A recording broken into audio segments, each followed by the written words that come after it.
Good Monday morning, my friends. Welcome to No More Mondays, the podcast where we explore the human side of modern work so that you can design the career, the business, and most importantly, the life that you love. As always, I am your host, Angie Callen, and today's episode is brought to you by, I bet you can guess, Scary Good, Discovering Life Beyond the Sunday Scaries. It is my book. It is officially out into the world, and yes, it is a scarygoodread.com. You can grab your copy there. And if you're ready to shift how you think about the way you live and work, it may just be as beneficial as the conversation I am about to have.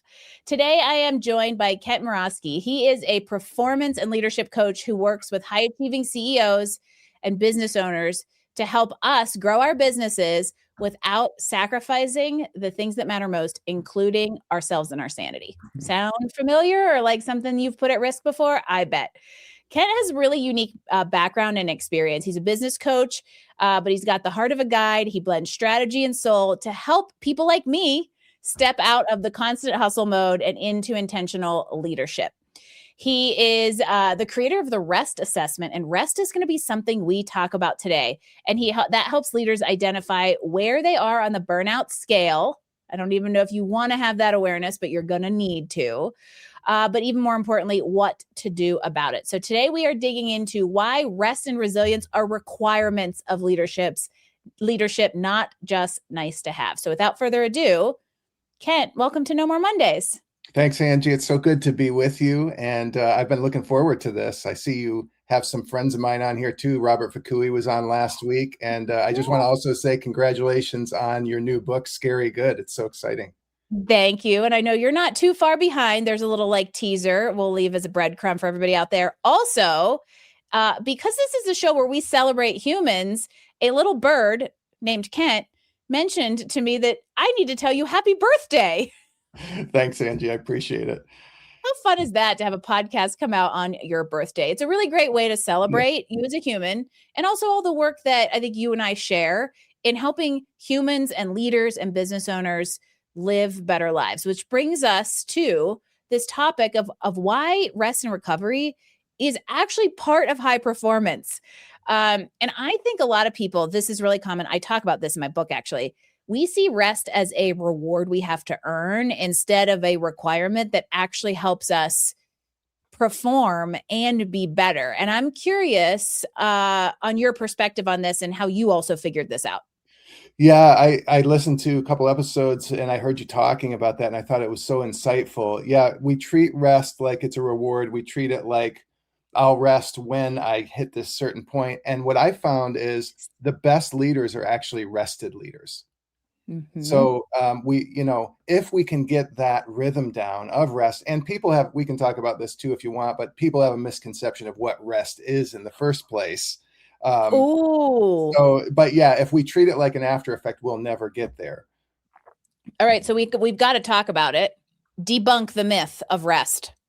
Yeah. So I think a lot of high performance people, high achievers, leaders, overachievers, high capacity people, whatever you want to call them, people that are ambitious, they often either say, I don't know how to rest, or they say, I don't know what rest is. And so they assume that rest is inactivity. But what I found is rest is actually not all the time, but many times activities that replenish rather than inactivity. Oh, sorority snap. There are 7 types of rest. Bet you all didn't know that out there. Yes, we think about the ones that we think about, I think primarily are like tired sleep rest and then like overstimulated rest. But there is creative rest, there's spiritual rest. There is, I need to go out and put my feet in the grass rest. There are all these different types of rest that I also agree aren't just about not doing, but potentially doing something that fills the cup. Yes, absolutely. And the hard part is we often have to go through difficulties to find that out. So for me, it began when I was 27 and I had a fall down on the floor, nervous breakdown, literally. I was a young leader. I was working full time. I was also in leadership at my church, leading multiple ministries through that. And I remember very poignantly, I was headed to a conference that weekend. And instead of going to the conference, I fell down on the floor, balled up like a baby and cried for about 2 hours. I had no idea what was happening. And at the end of that, it took me 2 or 3 months to climb out. I realized Mm, it wasn't even that I was doing way too much. I was doing way too many of the wrong things that weren't in my yeah. giftedness and my strengths and my, what Gay Hendricks calls your zone of genius. Yeah. And so basically it's like a giant out of alignment, and you're doing so much of the wrong things that then you don't have time to do any of the right things, which means you're never actually replenishing, you're That's right. only depleting. That's right. So I Yeah. like to frame them, I have what I call, what came out of that and 20 years of practicing it was what I call my rhythms of rest framework. So I say there's more than 4 types of rest, but I classify them this way: REST. So R stands for relational rhythms, E Mm, stands for emotional and mental rhythms, S stands for spiritual rhythms, and that could be either faith or a robust philosophy of life. And then yep. T stands for your tangible rhythms: your eat, sleep, exercise, your work, and your finances. Ooh, that's good. And the 7 types are all in there, right? They're It's just all in. categorized in a way that's easier to remember, Yes. because now I will probably remember them, because I looked them up for somebody the other day because I couldn't really remember them. And here's what I think is really interesting. Cherise Sauer's been on the podcast recently, and she comes out of a sports psychology background, Mhm. and she and I got into a conversation about like if we actually think about athlete performance and rest. Yeah, And we were talking before we started recording, Kent and I, about the Olympics just kind of ending, and how Sattva mattresses were a sponsor and had all these Tara Lipinski talking about how important it is to sleep. But really, this idea of rest needs to go into the bigger rhythm, because it is actually a very important component to like performance and training, whether you're an Olympic athlete or you're going to Olympics in the boardroom, right? absolutely. I'm glad you brought that up, and feel free to stop me because I can talk. I'm not a hugely into sports, but I can talk on the performance aspect of that a lot. So I'll just give you one story. Roger Bannister, many of us know him as the guy who broke the 4-minute mile, right? Yep. Well, he missed on that 4-minute mile and he was going to go for it again. And instead of training harder, about 3 weeks before the race, he actually decided to stop training. He and some friends went hiking for 2 weeks. And he said it was one of the most restful times of his life. Worked a different muscle, just didn't relax, did all that. Came back a week before the race, still didn't start training, took some more rest, and then a couple days before the race started some light training, and that led to him breaking the 4-minute mile. That is called deload, everyone. And I mean it mentally and physically, because the biggest muscle that got the rest was the one on top of his shoulders, right? That's Because right. I think it's easy to just like, you don't give yourself that space. Oh, Yeah. I never knew that story. That's really cool. And I think this brings me to put this in perspective of everybody out there. You talked about reframing. How do we as high achievers start to reframe this in our minds, especially, for somebody who's leading in an organization and there's just this constant pressure, for instance? Yeah. How do we start to reframe this and, more importantly, incorporate it? Yeah, I think there needs to be sort of that paradigm shifting moment when we realize that, again, rest isn't something we earn. I'll give you a story. Maybe this will help put it into perspective. I worked with a client named Brandon, and he was the owner and founder of an education tutoring type company. And when I started coaching him, I remember asking him, because he was so frazzled. I mean, he was just like, he couldn't remember a thought walking from one room to the next. He was angry, he was frustrated, he was burned out. I said, "When's the last time you had a day off, Brandon?" He said, "I haven't had a day off, let alone a vacation, in 5 or 6 years. I've been working 12 to 15 hours a day, 7 days a week for 5 to 6 years." So I said, okay. I helped him to understand. Here's how the shift started to happen. And this wasn't the whole story, but this was the catalyst. I said to him, okay, what if we took a day? What if we went from 6 p.m. on Friday night just to noon on Saturday? Because the reason that he wouldn't take a day of rest to start was that he felt he was going to get buried. And if he got buried, he could never climb out again. I said, okay, let's start at 6 p.m. There's this concept in the Jewish Torah called Sabbath, right? And what Mhm. it means is the word is rest in the Torah, but what it actually means, it's translated to cease, to stop, or to celebrate. Now, so the concept behind this form of rest is that you stop doing things that are productive, that are Mhm. related to your work, and that's what you're stopping. But it doesn't mean you're stopping everything. So, long story short, I said to him, "What if we did a version of the Sabbath, and you went from Friday at 6 p.m. to noon the next day?" He said, "If it only goes to 6 p.m. the next day, and I can work Saturday night, I think I could do 24 hours." So he did it. And he never looked back, Angie. Something shifted in him when he realized that he could take a break, that the world wasn't going to stop running, that his business wasn't going to fall apart. And 2 months later, this is going to blow your mind. It's a real story. 2 months later, he had gone from 12 to 15 hours a day, 7 days a week, to 2 to 4 hours a day, 6 days a week. Now, there No. are other parts to the story, but that 24-hour period of rest was the catalyst that helped him enter that living from a place of rest. Nothing is meant to go 100%, 100%. And I mean both humans and inanimate objects, right? Nothing is meant to just be on full throttle all the time. And I think this is such a great case study to remind us of that, but that also, the phone has to get plugged in sometimes. Right. And if you are just going 100%, you're never actually like recharging the entire battery. And I imagine one of the outcomes of that space was, more clarity in how to make some changes to the bigger picture of the business in order to create more space. Absolutely. And just to continue on his story, because I had a chat, we're done coaching, but I had a chat with him about last week on Thursday. He's down to an hour a day. Now he's made some great hires. He has a manager, but he's doing things he's always wanted to do, like he's writing a book, he started a podcast.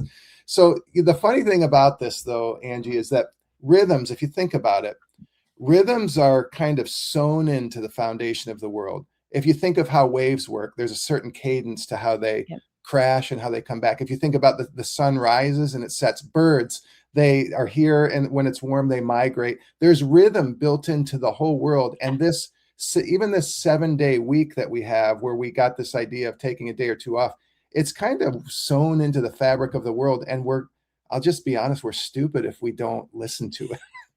As also that whole 7-day thing that's sewn into the rhythm of the world is dumb too. Ask Finland.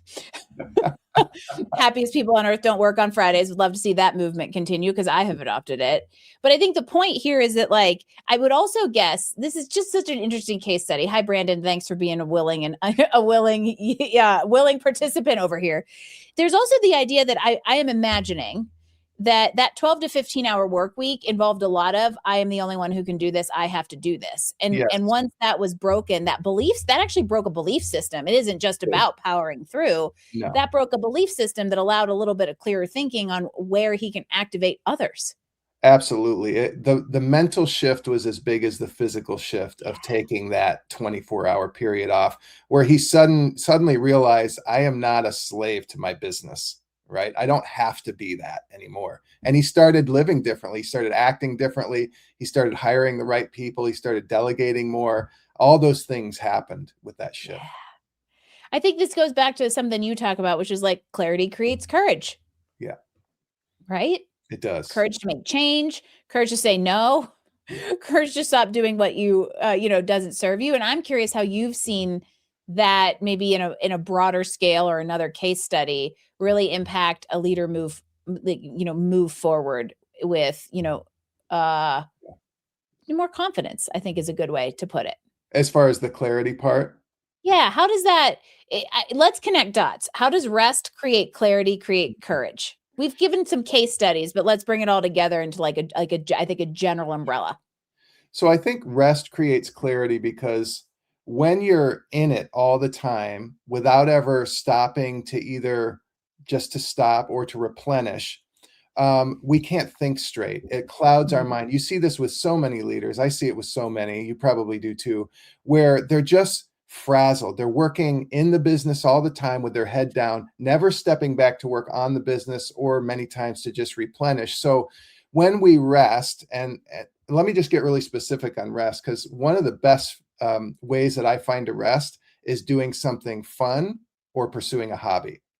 So, when there was many years ago, I was having this leadership challenge in an organization I was leading where there was a young leader that I had mentored and trained. He was a part of the leadership team at this organization, and we were having a significant disagreement on one of the core values or tenets of the organization.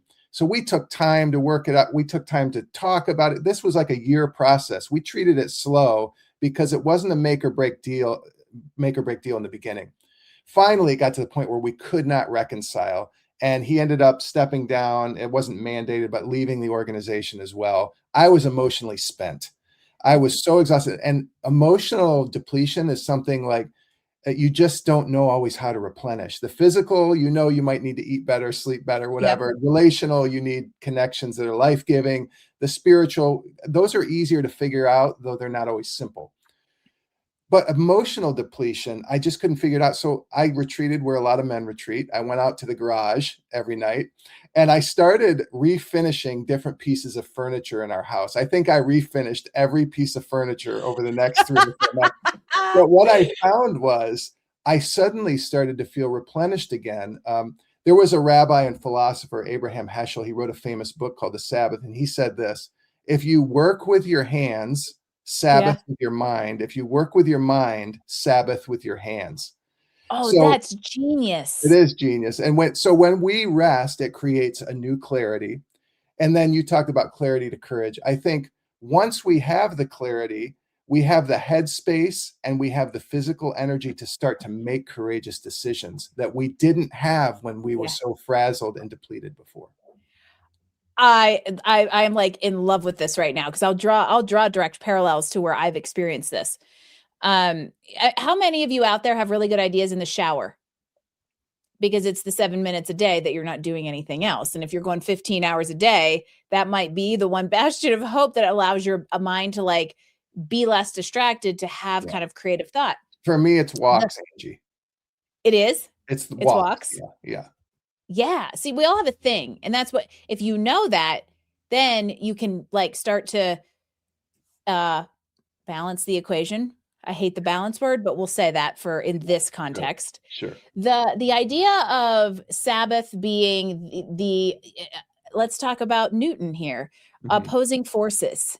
Right? If you use your mind all week, go use your body on the weekends. And this is what's so funny is we've always joked, I come back from a mountain bike ride and I have my best ideas. I write my best email newsletters. I write my best stuff. And it's because I've let the mind go and done something hard. But what is so cool about that is then I do build confidence to do other things. And it's this super, super cool cycle that I get really excited that there's somebody else talking about because it's what I've realized. And I really like how you put it. So there's our challenge to all of you this week. Is if you work with your mind, go use your hands over the weekend and vice versa. Yeah, I will say I tried gardening at one point, but I miserably failed at that. I have a black thumb. I cannot learn languages and keep plants alive. Luckily, I married that guy. So awesome. We have a plentiful garden that I can, in the summer, that I take absolutely no responsibility for. Lovely. And I had to keep it alive for 1 week last summer. And it was like the most traumatizing week of my life. ChatGPT and I talked for 7 hours about every single plant in that garden so I could figure out what to do with it. That's perfect. Well, yeah, no, you're right, Angie. Like we have to find different ways of rest that aren't using the active way that we work all week. I'll give you some examples. Playing guitar is one for me. Reading on the weekends, I don't read productivity and business books most of the time. I read fiction and I read poetry. Skiing, biking, golf, outdoor activities, you name it. But just figure out, stop your productivity and do something different. Yes. And I think this is a really good kickoff to think about, as leaders, whether it's companies, whether it's in, a company as an employee, there is a lot to think about. I think it's more complex now than it's been ever. It's evolving quickly. There's lots to think about. We wear more hats now than we ever did before. And so I think as we think about that environment and that ecosystem and the difficulty we often can have because of that to incorporate rest, we start to now think of some ideas and where it can come in to play and where we can control where we introduce it. Yes. And so I'm curious, like, how do you coach people into this? Yeah, well, I like to say there's two places to start. You mentioned my rest assessment earlier. It's an assessment that shows you where you are on the burnout scale from thriving to critical, and then gives you some next steps to take depending on where you are. But I see this work one of two ways. Number one is start with the pain. So when you do the assessment, you realize, okay, this is the area I'm burned out in. This is where I need to start. Pain tends to, pleasure whispers, but pain screams. That's sort of a take on a C.S. Lewis quote, but start with the pain is one. If you don't have the energy because you're burnt out and you say that just feels like too heavy of a lift, you start wherever you can with the smallest possible step where you feel any sense of motivation and energy. So if that's like, I can get out and take a walk at noon on my 30-minute lunch break, and I feel like that will be helpful. Start there. Start there. So because it depends on if we feel burned out, if you're in that burned out state, you really can't do a lot. And I don't want to put heavy obligation on you. If you're in a place where you're pretty healthy, then what we do is we do the assessment. I do life plans with people, and we'll work holistically through these 4 areas and make a life plan that we revisit every quarter and then on an annual basis as well. Nice.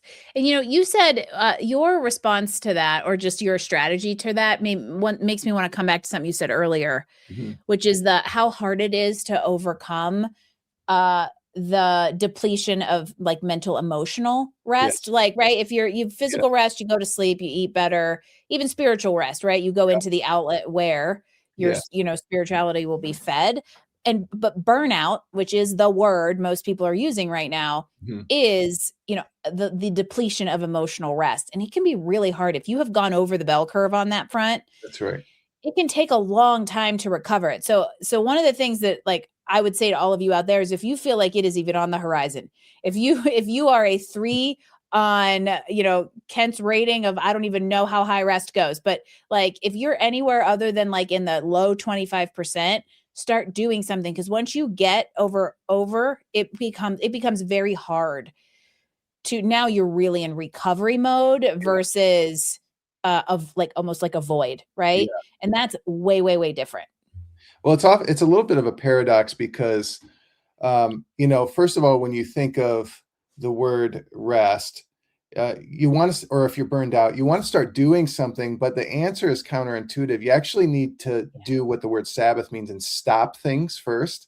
And so what I would suggest people do if they feel burned out, like and this is the other problem, you often don't know how burned out you are. You're further along than you think. Yep. And so what I would advise people to do if they're feeling just really heavy, overwhelmed, burned out, is just do a little bit of an evaluation on the things you're doing, and then ask what things can I begin to cut out? And that's where you start, not by adding things, not by doing more things, but by looking at all that you're doing and saying, oh, I'm doing way too much. I can cut this, and this. And then I'll start thinking about adding, replenishing things after I do that. Yeah. In a way, it's like you got to stop the bleeding. That's right. Because, if you're bleeding and they start to give you blood, guess where it's going? Yeah. That was me when after my fall down on the floor moment, I literally went to the leaders at the church and said, I'm backing out of like 3 or 4 things immediately. I'm doing way too much. I couldn't back out of work, so I had to keep going to work. But I literally stopped doing 3 or 4 things right away. And it took me 2 or 3 months, but I started feeling better. So if you're working with a leader, there's somebody out there who's going, oh, these people are talking to me.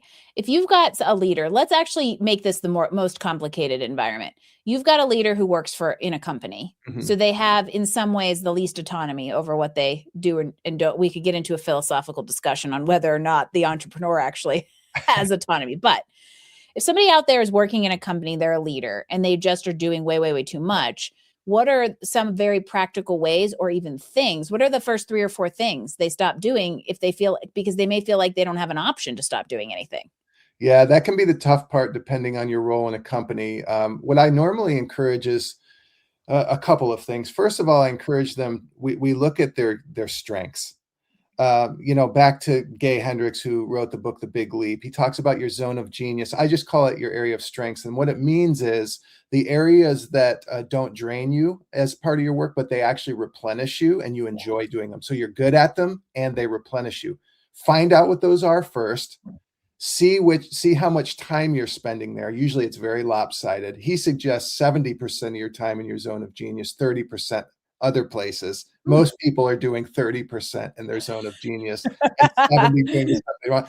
So start there and then start having conversations with your boss. Like, and it's got to be win-win, right? It's got to be Yep. like, I think I could bring way more value to the company if I could let go of these 3 or 4 things and start spending more time here. So I'm working with a CTO now who's kind of going through that process.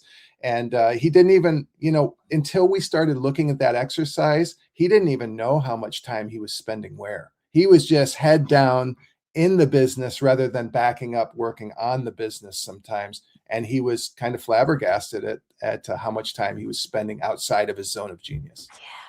Yeah. 2 things pop up. One that you said, and I'll give it a very simple word, and then another one that popped up into my head connected to it.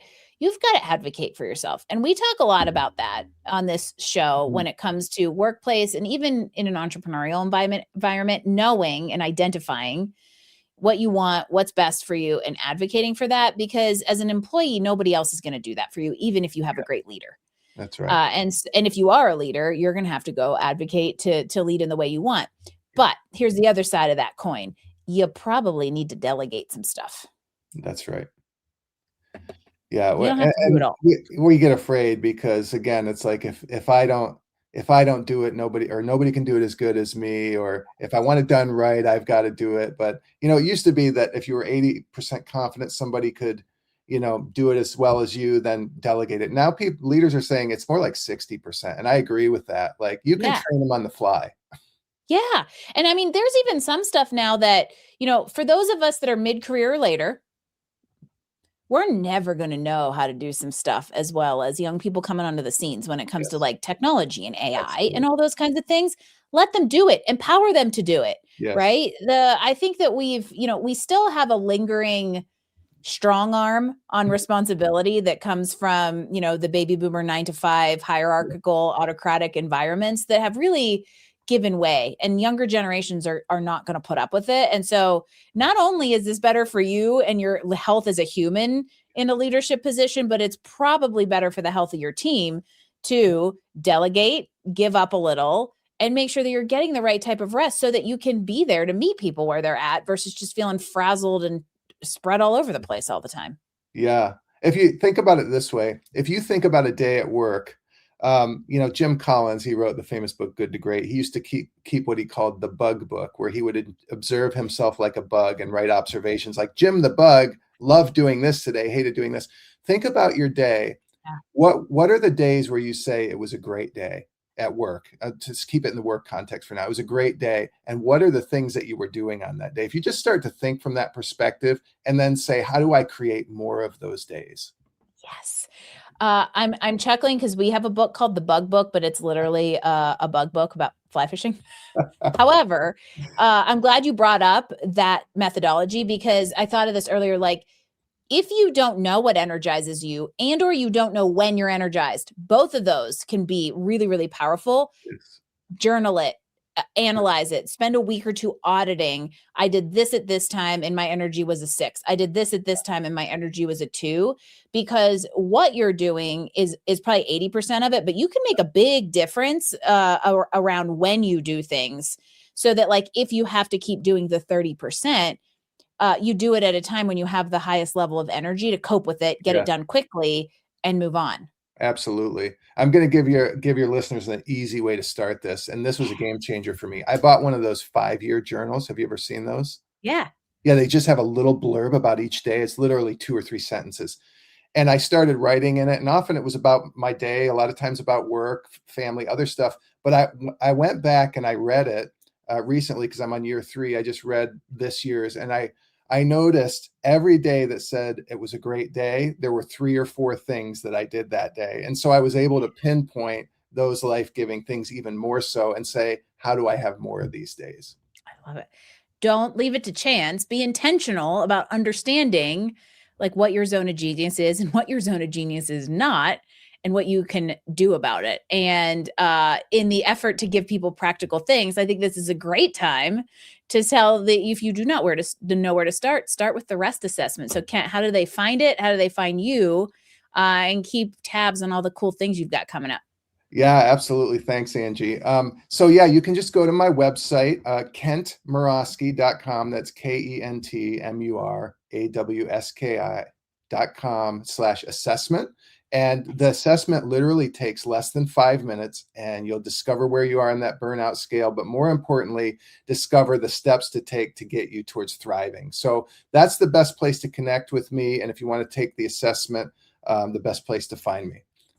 It's Kent's birthday. The best thing you can go do for him to give him a present is download the thing and go improve where you're at in life. Love this. And we will we'll share all the show notes, all the links and show notes if you're listening in podcast land, here in comments if you are in LinkedIn land. And be sure to connect with Kent because he's doing this is really, really cool stuff. And I think it's really important to think about where we're going with work. And this is, in my opinion, like a modern take on what it means to lead well, avoid or recover from burnout, and build. This is something Kent and I were sharing notes on before, like build a life that works with you, yes, not against you, right? He and I are equal haters of the term work-life balance. And so we were talking a lot about the idea of like designing and finding work that complements life and doesn't compete with it. And these are some of the things that you can start doing to make the work you have compete with you less. I love it. Absolutely. So speaking of future work, as we wrap things up, we always like to get one little last pearl of wisdom. You know, we talk a lot about future work here and what that could look like for the humans navigating it. So in your opinion, what do you think's coming for us in the future of work? What's it look like to you? And most importantly, how can we humans stay human while navigating it? Yeah, it's an interesting question because there's so much stuff coming at us right now. I'm sure lots of your guests talk about AI and all the things that are happening with that. I think we're going to have to strive to find things that keep us solidly plugged into human relationships. Again, whether it's AI or the technology coming out, all those things are just tools. They're assistants, they're not replacements. And so, again, if we can use them to help enhance what we do rather than, so many people are worried about losing jobs, and I get that concern. But I think if you lean into the human part of who you are and your strengths, there's no computer on earth that can do it like you can when you're leaning into your zone of genius, into your strengths. So I would just say, become more confident on what your strengths are and stay more solidly in that zone the best you can, because when you do, genius will come out of you, and there's no computer that can replace that. Woohoo! Mic drop to take us out, Kent. That was awesome. And all of it comes back to 3 words I love: humans still matter. And it starts with remembering that about yourself. That's right. Right. This has been amazing. And I will take us out by reminding you that the best way to live and lead better is to remember that you are a human and that you've got to stay plugged into other humans. But the ability to do that might just start with giving yourself a little rest. Kent Murawski, thank you so much. And happy birthday one more time on this episode of No More Mondays. This has been fantastic. And don't forget to go check out Kent's work and rest assessment in our show notes and links here in the conversation. Head on over and find him here on LinkedIn if that's where you are watching. And to all of you out there, give yourself rest, whatever that needs to be. You can't fill others' cups if yours has nothing in it. And we give you permission to put what you want in your cup. That's it for this edition of No More Mondays. I will see you next week for another episode.